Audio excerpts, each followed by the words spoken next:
No capítulo 4 de Joel, é uma profecia escatológica sobre o juízo universal e a restituição final de Israel.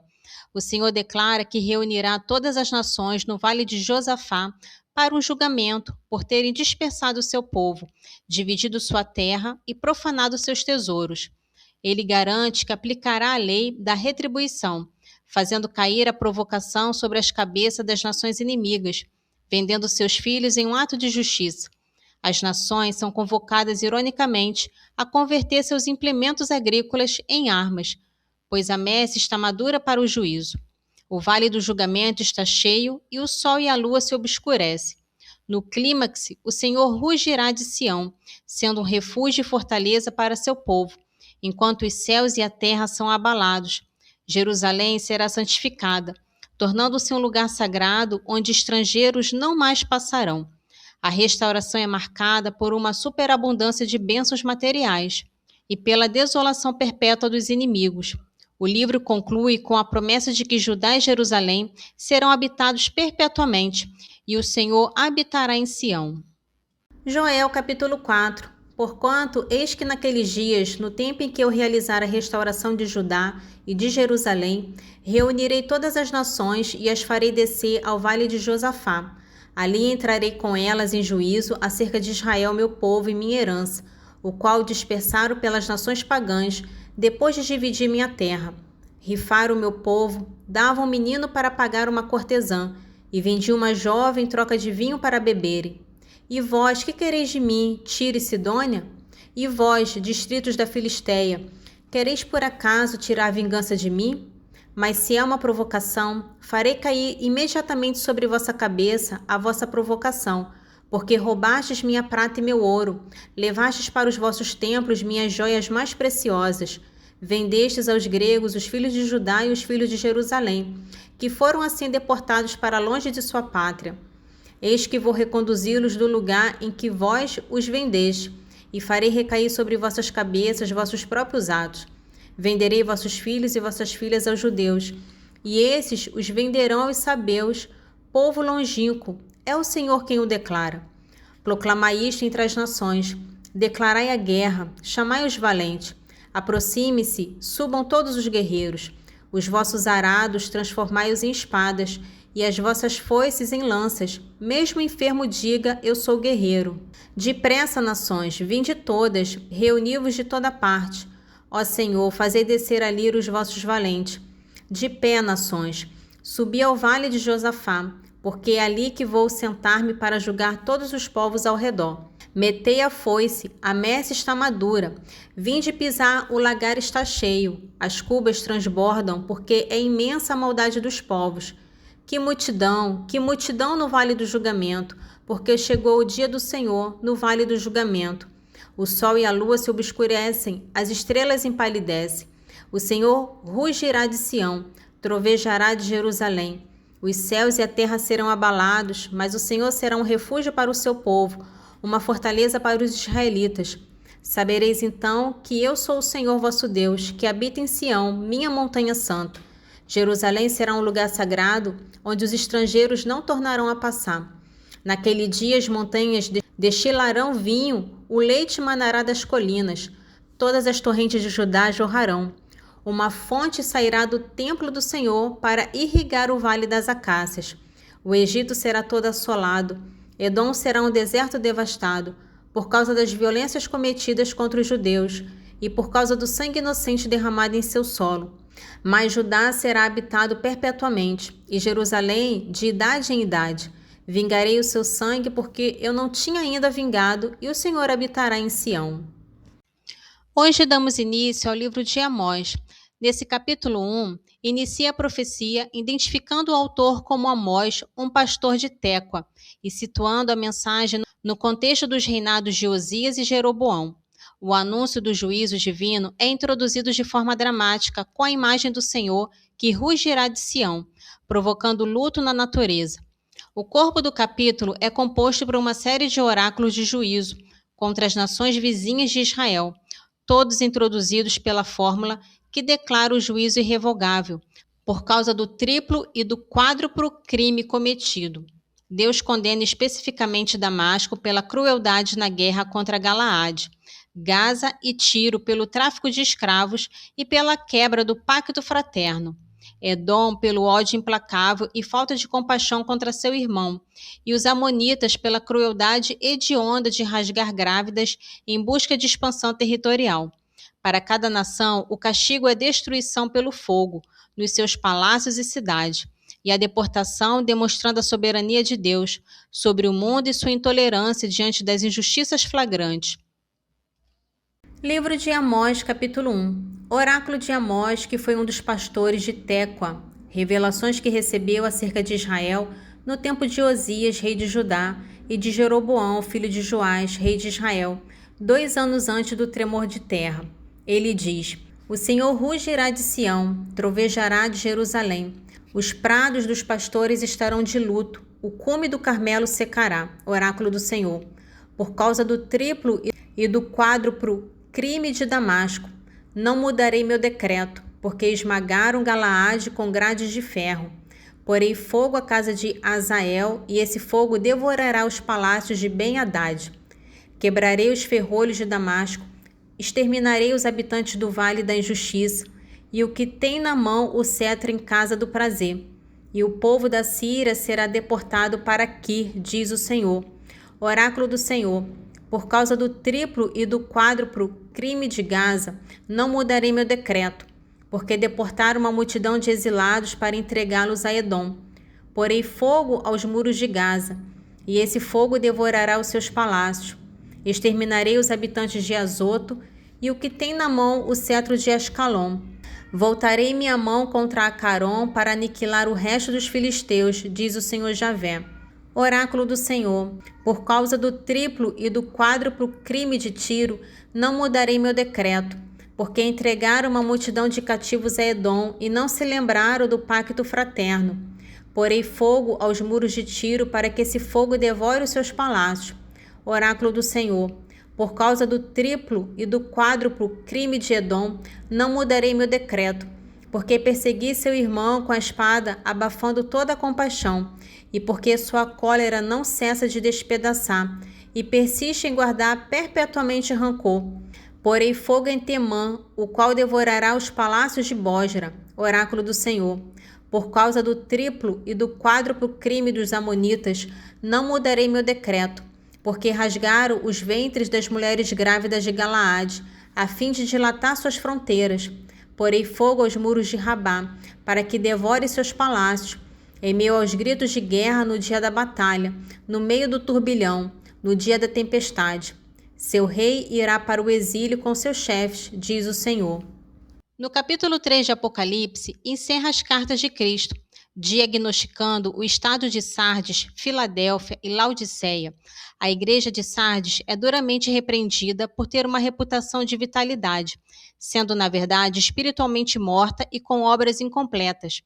A ela é exigida vigilância e arrependimento, com a promessa de vestes brancas e de ter o nome mantido no livro da vida para o pequeno remanescente fiel. Em contraste, a igreja de Filadélfia não recebe nenhuma crítica, sendo elogiada por ter guardado a palavra e o nome de Cristo, apesar de sua fraqueza. A ela é prometida uma porta aberta que ninguém pode fechar, proteção na hora da provação e a honra de ser feita coluna no templo de Deus. Por fim, a igreja de Laodiceia recebe a censura mais severa por sua mornidão e sua perigosa autossuficiência material. Cristo ameaça vomitá-la, mas em seu amor a aconselha a comprar dele a verdadeira riqueza, as vestes e a visão espiritual. A mensagem conclui com o famoso convite de Cristo, que, estando do lado de fora da igreja, bate à porta do coração individual, prometendo a intimidade e o trono ao vencedor que lhe abrir. Vamos à leitura. Apocalipse capítulo 3. Ao anjo da igreja de Sardes escreve: Eis o que diz aquele que tem os 7 Espíritos de Deus e as 7 estrelas. Conheço as tuas obras. És considerado vivo, mas estás morto. Sê vigilante e consolida o resto que ia morrer, pois não achei tuas obras perfeitas diante de meu Deus. Lembra-te de como recebestes e ouvistes a doutrina. Observa e arrependa-te. Se não vigiares, virei a ti como um ladrão, e não saberás a que horas te surpreenderei. Todavia, tens em Sardes algumas pessoas que não contaminaram suas vestes. Andarão comigo vestidas de branco, porque o merece. O vencedor será assim revestido de vestes brancas.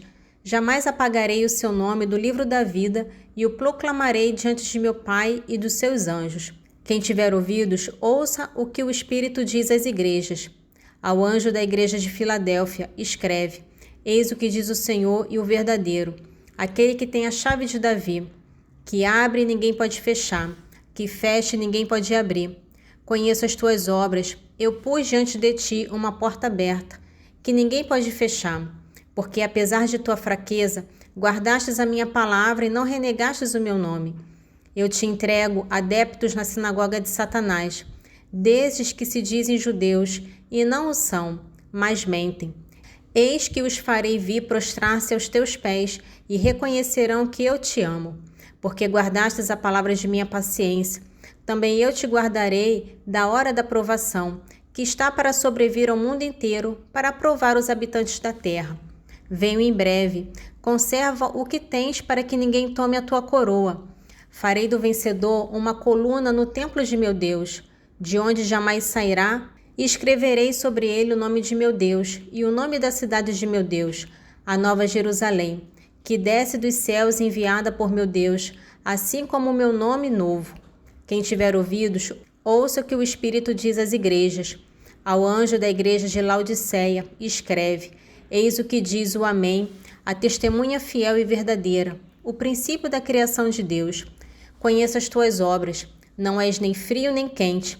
Oxalá fosses frio ou quente, mas como és morno, nem frio nem quente, vou vomitar-te. Pois dizes: sou rico, faço bons negócios, de nada necessito, e não sabes que és infeliz, miserável, pobre, cego e nu. Aconselho-te que compres de mim ouro provado ao fogo, para ficares rico, roupas alvas para te vestires, a fim de que não apareça a vergonha de tua nudez, e um colírio para ungir os olhos, de modo que possas ver claro. Eu repreendo e castigo aqueles que amo. Reanima, pois, o teu zelo e arrependa-te. Eis que estou à porta e bato. Se alguém ouvir a minha voz e me abrir a porta, entrarei em sua casa e cearemos, eu com ele e ele comigo. Ao vencedor concederei assentar-me comigo no meu trono, assim como eu venci e me assentei com meu Pai no seu trono. Quem tiver ouvidos, ouça o que o Espírito diz às igrejas. O Salmo 136 é um lamento profundo e pungente que capta a dor do povo de Israel, deportado e exilado na Babilônia. O poema começa com a imagem dos exilados sentados às margens dos rios, chorando ao se lembrarem de Sião, com suas harpas penduradas nos salgueiros, simbolizando o luto e a interrupção da alegria e da adoração. A dor é agravada pelo escárnio dos opressores babilônicos que pediam cinicamente um cântico do Senhor em terra estranha. A impossibilidade de profanar a adoração leva o salmista a fazer um juramento solene, a amaldiçoar sua própria mão e língua se ele se esquecer de Jerusalém, ou não a colocar acima de todas as minhas alegrias. O salmo culmina em um intenso clamor por justiça e vingança, pedindo a Deus que se lembre da traição de Edom e declarando feliz aquele que retaliar a Babilônia devastadora, retribuindo-lhe o mal com violência. Salmo 136. Às margens dos rios de Babilônia, nos assentávamos chorando, lembrando-nos de Sião. Nos salgueiros daquela terra, pendurávamos então as nossas harpas, porque aqueles que nos tinham deportado pendiam-nos um cântico. Nossos opressores exigiam de nós um hino de alegria. Cantai-nos um dos cânticos de Sião. Como poderíamos nós cantar um cântico do Senhor em terra estranha? Se eu me esquecer de ti, ó Jerusalém, que minha mão direita se paralise, que minha língua se me apegue ao palato. Se eu não me lembrar de ti, se não puser Jerusalém acima de todas as minhas alegrias. Contra os filhos de Edom, lembrai-vos, Senhor, do dia da queda de Jerusalém, quando eles gritavam: arrasai-a, arrasai-a, até os seus alicerces. Ó filha de Babilônia, a devastadora, feliz aquele que te retribuir o mal que nos fizeste. Feliz aquele que se apoderar de teus filhinhos para os esmagar contra o rochedo. Nesse trecho de Eclesiástico, capítulo 44, exalta o poder duradouro da misericórdia e da caridade dos antepassados, afirmando que essas obras nunca são esquecidas e garantem que os bens e uma santa linhagem permanecem na posteridade, cujos descendentes se mantêm fiéis às alianças. Por causa da glória e fidelidade desses homens, seu nome e sua posteridade não terá fim, e sua sabedoria deve ser proclamada por todos os povos. A meditação prossegue citando os primeiros modelos de justiça.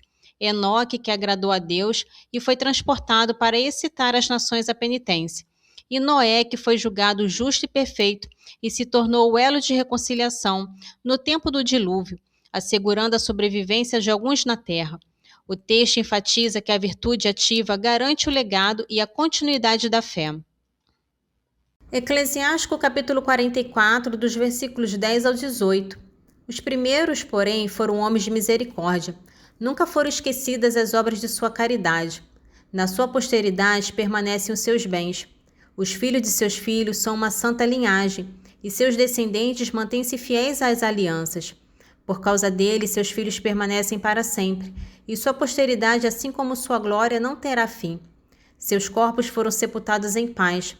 Seu nome vive de século em século. Proclame os povos sua sabedoria e cantem à assembleia os seus louvores. Enoque agradou a Deus e foi transportado ao paraíso, para excitar as nações à penitência. Noé foi julgado justo e perfeito, e no tempo da ira tornou-se o elo de reconciliação. Por isso foram deixados alguns na terra quando veio o dilúvio. Glória ao Pai, ao Filho e ao Espírito Santo, assim como era no princípio, agora e sempre. Amém.